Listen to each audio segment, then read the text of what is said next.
প্রিয় রান্নাঘরের প্রিয় বন্ধুরা, তো আজকে আপনাদের জন্য আরও একটি নতুন রেসিপি নিয়ে এসেছি।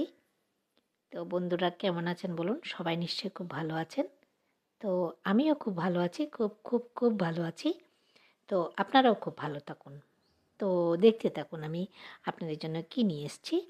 তো আমরা তো দোকান থেকে সবসময় কিনে খাই। এটা হচ্ছে নিমকি। তো আজকে একটু ঘরে বানিয়ে দিয়েছি আপনাদের জন্য। তো দেখতে থাকুন বন্ধুরা কী করে প্রথমে বানিয়েছি। তো আমি প্রথমে দেখুন এই ফ্লোরটা একটু ভালো করে পরিষ্কার করে নিয়েছি। করে নিয়ে এখানে আমি 1 কাপের একটু বেশি ময়দা দিয়েছি। এবারে দিয়ে দিচ্ছি নুন। এরপরে দিয়ে দেবেন, মানে নুনের পরে দিয়ে দেবেন কালো জিরে। এবার এটা ভালো করে মিক্স করে নেব। মাঝখানটায় একটুখানি জায়গা করছি, জল দেব।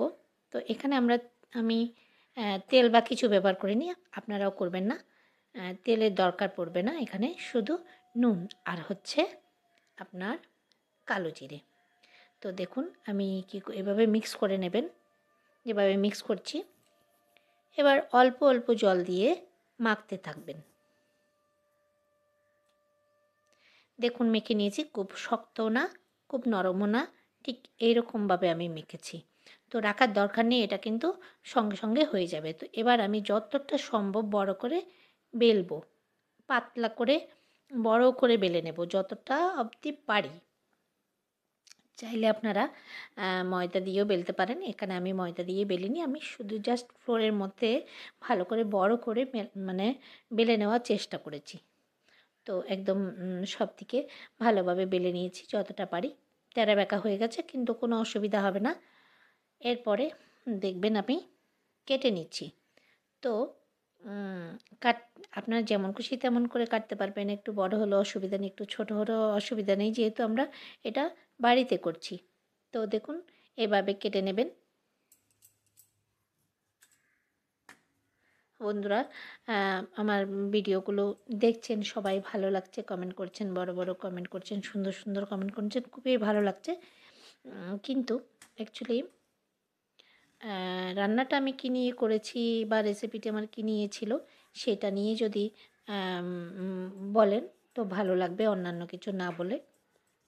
অনেকে আছে বেশ কমেন্ট করে যায়, কিন্তু দরকারি কোনো কমেন্ট করে না, বেদরকারি কমেন্টই করতে থাকে।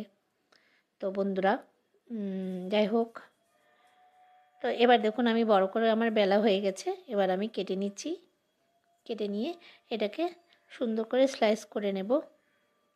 একটা ছুরির সাহায্যে কাটবেন, অথবা চামচ দিয়েও কাটতে পারেন, কিন্তু চামচ দিয়ে একটু অসুবিধা হবে, সেজন্য আমি ছুরি দিয়ে কেটে নিচ্ছি। দেখুন এইভাবে প্রথমে একভাবে দিচ্ছি, তারপর উল্টো দিক থেকে দেব। তো এটা নিমকির সাইজটা হয়ে যাবে। আর কালো জিরের ফ্লেভারটা একদম ঠিক দোকানের মতোই লাগবে খেতে। তো বন্ধুরা এভাবে করুন, কেটে নিন।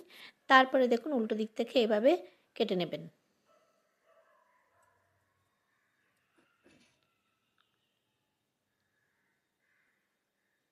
কেটে নিচ্ছি বন্ধুরা। আর আমার রান্নাটি যারা দেখছেন তারা কিন্তু একটা লাইক করে দেবেন। একটা লাইক করলে ভালো লাগলে, মানে ভালো লাগে খুব, একটা লাইক দেখলে বা কটা লাইক পড়েছে সেটা দেখার ইচ্ছে সবারই থাকে। তো বন্ধুরা একটু লাইক করে দেবেন প্লিজ। লাইক করে এবার এভাবে আমি আস্তে আস্তে করে এটা ছুরির সাহায্যে সবকটা তুলে নিয়েছি একটা ট্রের উপরে। দেখুন এবার তেলটা গরম হয়ে গেছে। গরম হয়ে যাওয়ার পরে আমি আঁচটাকে ছোট করে দিয়েছি। তো এটা ছোট আঁচের মধ্যেই কিন্তু বানাতে হবে বন্ধুরা। ছোট আঁচেই আস্তে আস্তে করে এটা আমি একটা কাঠি দিয়ে যেগুলো জড়ো হয়েছিল সেগুলো ছাড়িয়ে দিচ্ছি। তো আস্তে আস্তে করে ভাজলে এটা বেশ মুচমুচে হবে আর অনেক দিন মুচমুচে থেকে যাবে। তো এভাবে একটা আমি ছাঁকনির সাহায্যে তুলে রেখে দেবো, আর পরে একটা কাপড়ের উপরে আমি মেলে দেব। তো পুরো তেলটা টেনে গেলে আর ঠান্ডা হয়ে গেলে আমি কৌটো ভরে সংগ্রহ করব। তো মুখরোচক জিনিসগুলো এরকম একটু নোনতা মিষ্টি এসব শুকনো জিনিস না ঘরে থাকলে না আমাদের মানে খুবই ভালো লাগে। কিছু না কিছু একটু খাওয়া যায়। তো আমার নিমকি রেডি দেখুন বন্ধুরা, কেমন হয়েছে একবার অবশ্যই জানাবেন। আর একবার হলেও ট্রাই করবেন বাড়িতে। আমি যেভাবে বলেছি করতে সেভাবে করবেন। তাহলে দেখবেন যে এটা মুচমুচেও থাকবে আর অনেক দিন অবধি এটা মুচমুচে থাকবে।